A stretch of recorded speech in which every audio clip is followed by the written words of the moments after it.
A. Ketentuan penyembelihan hewan. Generasi Muslim. Perlu kalian ketahui bahwa penyembelihan hewan telah diatur dalam ajaran Islam. Penyembelihan hewan dapat terlaksana apabila ada orang yang akan menyembelihnya, ada hewan yang akan disembelih, serta ada alat yang akan digunakan untuk menyembelih. Sebagai berikut. 1. Orang yang menyembelih dengan ketentuan. A. Beragama Islam atau ahli kitab. Hasil sembelih orang Islam itu halal dikonsumsi. Demikian juga halal daging hasil sembelih orang Yahudi dan Nasrani. Adapun Yahudi dan Nasrani yang pada zaman sekarang ini tidak termasuk dalam kategori ahli kitab.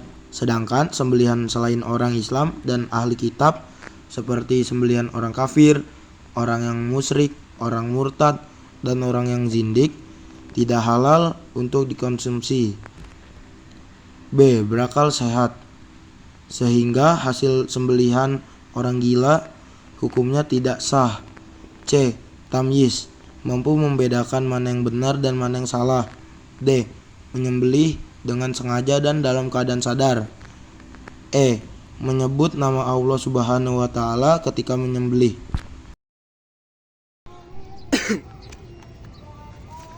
B. Tata cara penyembelihan hewan. Tata cara penyembelihan hewan secara tradisional. Penyembelihan tradisional adalah penyembelihan hewan menggunakan alat sederhana seperti pisau, parang, pedang, dan sebagainya.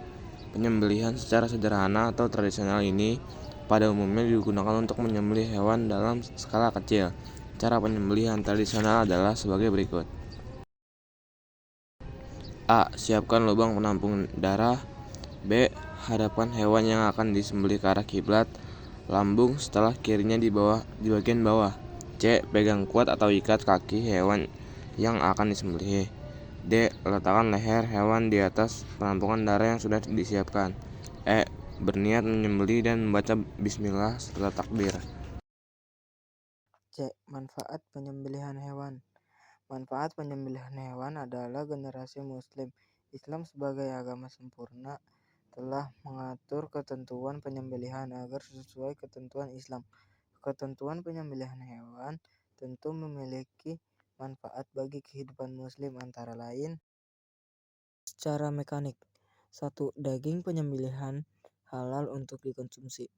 2. Kualitas daging hasil sembelih menjadi lebih baik, sehat, dan layak dikonsumsi karena darah yang merupakan sumber kontaminasi akan keluar dari tubuh hewan secara sempurna. 3. Warna daging hasil sembelih memiliki penampilan yang cerah dan nilai gizinya akan baik. 4. Dengan membiasakan menyembelih hewan yang akan dikonsumsi sesuai dengan ketentuan Islam, berarti sudah peduli terhadap kesehatan jiwa dengan rasa kita, kesehatan keluarga, dan kesehatan lingkungan.